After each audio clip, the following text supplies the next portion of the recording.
Welcome to the Deep Dive. Hello. Today, we're taking on a comparison you specifically asked us to explore. We're digging into two classic, but, well, really different works about isolation and self-reliance. Henry David Thoreau's Walden. Right. And Daniel Defoe's Robinson Crusoe. Yeah, two heavy hitters.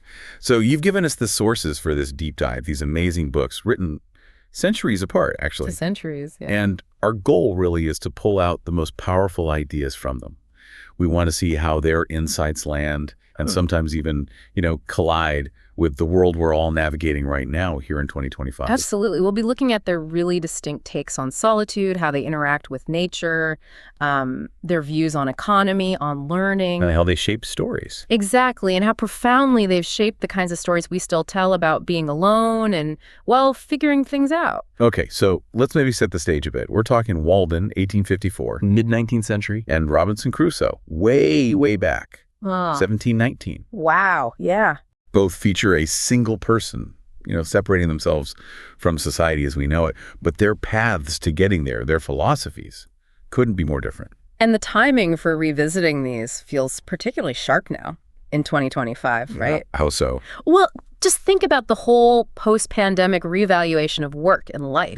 Yeah. The kind of backlash against constant digital overload, you can't ignore it, the urgency of the climate crisis, Sure. The gig economy, degrowth discussions, AI, DIY learning, even just how isolation pops up constantly in movies and TV. All that stuff colors how we read these old books today. It really, really does. So, okay, let's jump into maybe the core philosophical layer first. Solitude and freedom. Sounds good. Walden. It's all about exploring solitude as a deliberate, chosen path. Thoreau went to the woods, famously, to live deliberate. And not discovered that I had not lived. Exactly. It wasn't forced on him. It was a conscious experiment, a, quote, freely chosen cultivation of solitude to strip life down. To the essentials. To the bare essentials, yeah. To figure out what actually matters. That sounds intensely personal, almost like a spiritual quest. It really is. It reflects that whole transcendentalist individualism thing. For Thoreau, freedom wasn't really about external stuff, possessions. Yeah. It was inner. Spiritual liberation. Yeah.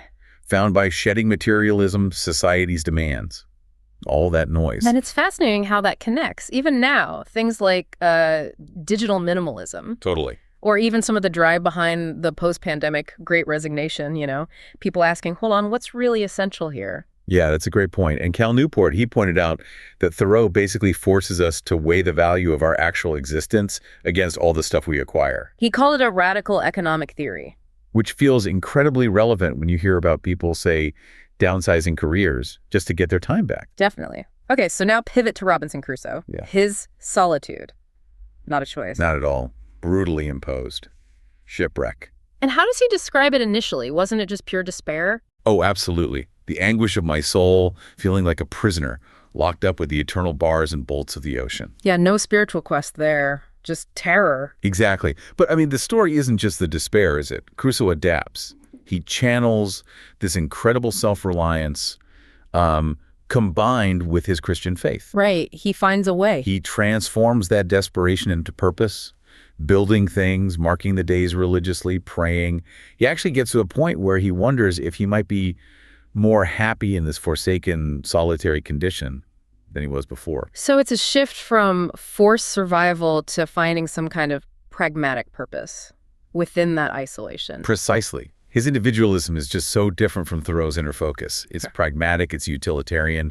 One critic called him the sort of modern man who's master of himself, nature, and others. Okay, and looking at that through a 2025 lens, it gets complicated. How so? Well, you mentioned the gig economy. In maybe a twisted way, Crusoe's jack-of-all-trades survival. It kind of echoes that modern gig economy idea. Self-employed, using all sorts of skills just to make it work. That's an interesting, if maybe uncomfortable comparison. It does feel uneasy, doesn't it? Because Crusoe's story doesn't stop on the island. He eventually builds this mini empire based on slavery and trade. Right, which is worlds away from a gig worker today. We definitely need to unpack that economic part later. Agreed. That darker side is crucial. But just comparing their core ideas of freedom for a second. Walden sees freedom as internal. Liberation from consumerism, from social pressure. inspiring modern minimalists, maybe. Okay. Crusoe values freedom more as like physical autonomy and control, overcoming constraints, slavery, the environment itself. And that contrast really highlights a tension we still wrestle with, you know? Yep. Thoreau's message hits home for people questioning work culture post-pandemic. Mhm. But Crusoe's sheer grit, his determination, that appeals to rugged individualism, even if modern readers, quite rightly, critique the imperial stuff. Which leads us perfectly into an even sharper contrast, how they saw the natural world. How did Thoreau see nature? Oh, Walden is basically a love letter to it. He didn't just see nature as, like, scenery. Well, He saw wildness itself as this complex living system, a civilization other than our own, he called it. He even said things like, the hen hawk and the pine are very good company. right. He included them. He didn't think humanity could thrive separate from nature. He argued towns absolutely needed the tonic of wildness for our well-being. And he wasn't just being philosophical, was he? He was practical, advocating for towns to preserve old forests forever. Yeah, where a stick should never be cut for fuel. Incredibly forward-thinking for the mid-1800s. He sounds like a genuine champion for ecological harmony. That famous line, "In wildness is the preservation of the world," feels almost prophetic now. It really does.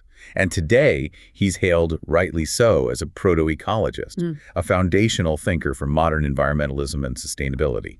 His call to live with nature, not just conquer it, speaks so directly to 2025's climate awareness, the rewilding movement. Okay, so how does Crusoe's view stack up against that? Oh, night and day. Could be more different. Crusoe really embodies that Enlightenment era, often colonial mindset of dominion. Dominion over nature. Yeah. From day one, the island is just raw material for him. He builds, he cuts down trees, he cultivates crops, he domesticates animals. He's imposing human will and labor onto it, taming it. Exactly. You can almost see Locke's property theory in action. Mix your labor with the land, and it becomes yours. Crusoe seems to view controlling the island as both a natural right and almost a moral duty. Nature is fundamentally a resource to be exploited. So while Thoreau found companionship and wisdom in nature, Crusoe saw something to be controlled, managed, used. Precisely. Eco-critics often summarize it like that. Crusoe's relationship with nature is one of isolation, control, and utility. And they often contrast that with how Friday relates to the environment, which is seen as more harmonious. Crusoe himself even boasts about being like a king of his island. Wow. That distinction is so powerful, especially right now, thinking about the climate crisis in 2025. Yeah. Walden's call for preservation, sustainable living. It aligns perfectly with conservationists, rewilders.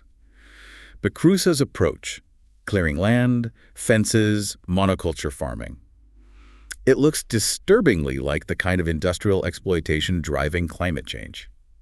You could definitely argue that Crusoe's mindset sort of anticipates the colonial drive of the Anthropocene. While Thoreau offers this completely different model ecological stewardship, their environmental views might be the starkest difference between them. And these fundamental differences seem to flow right into their critiques of society and economists, too. Oh, for sure. Thoreau's take on capitalism, especially in that economy chapter of Walden, is, well, it's pretty scathing. How so? He looks at farmers trapped in mortgages, working for decades just to own their land, and says they're essentially digging their graves from birth. Ouch. That's a harsh view of the daily grind. He thought most people were just laboring under a mistake, trading their actual life, their precious time, for stuff they didn't really need. His radical equation for cost. The one about life. Yeah, the cost of a thing is the amount of life required to be exchanged for it. That just hits so hard today, doesn't it? It almost feels like a blueprint for degrowth. Yeah. And he lived it, right? Super simply, said he lived on about 28 toppers a year. Yeah, through almost total self-sufficiency. He saw work you chose, work that met your basic needs directly, as noble. But the work forced by capitalism, tied to debt and markets, he saw that as dehumanizing. And that speaks directly to 2025 minimalist trends, anti-consumerist critiques. Absolutely. Cal Newport even connected Walden to that whole career downsizing trend, people actively choosing less income for more life. Right. Okay, so Crusoe's economic model. Very different picture, I imagine. Very different. Crusoe's story, After the Island, becomes this fascinating, though deeply problematic, reflection of colonial capitalism.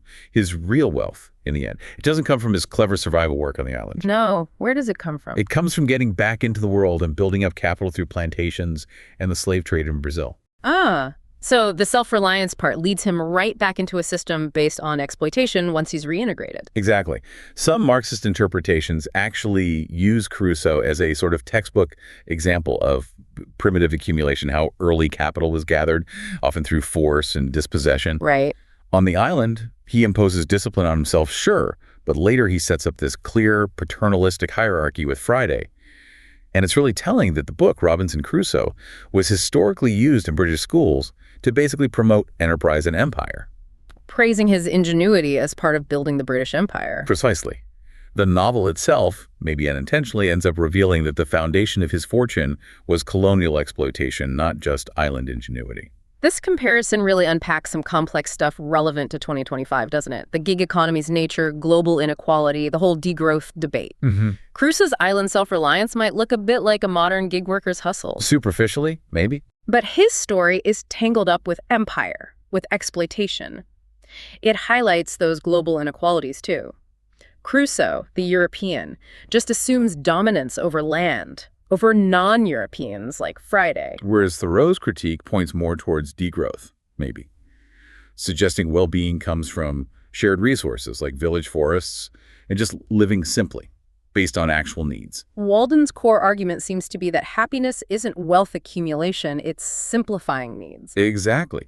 So today, you might see degrowth activists drawing on Thoreau, while Crusoe gets discussed more in terms of colonial history and the roots of capitalism. And it's really important for us, just reporting on the sources here, to present these different interpretations impartially without taking sides ourselves. Absolutely crucial. Okay, so moving away from the social critiques, what about how they learned, how they solved problems? Neither had modern tech, obviously. No internet, no YouTube tutorial. Right, but their approaches feel surprisingly relevant to our whole DIY digital world. True.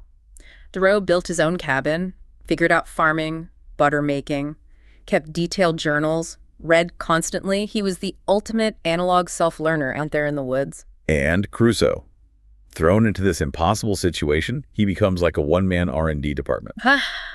Yeah. Making tools from nothing, experimenting with crops from salvaged seeds, teaching himself boat building, everything for survival. Both really showcase intense self-directed learning. They absolutely do. And thinking about that today, Thoreau's cabin, you could almost see it as an early makerspace, right? Hands-on craft, independence from mass production. Yeah, I like that. And Crusoe as the ultimate DIY survival guide, the pre-digital hacker figuring things out by trial and error. Totally connects to modern maker culture. Yeah. 3D printers at home, open source everything. Right. And it's such a contrast now, isn't it? Yeah. AI, online courses, you can learn survival skills from a video or even simulate Crusoe's island in VR. It does make you wonder, though.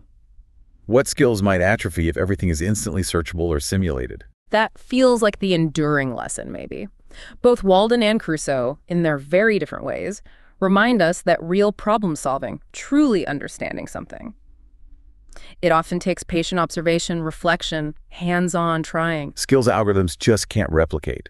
Walden models that deep, focused study, deliberately cutting out distractions. While Crusoe showcases sheer manual ingenuity, creativity under extreme pressure, even his journal, keeping track of days, experiments.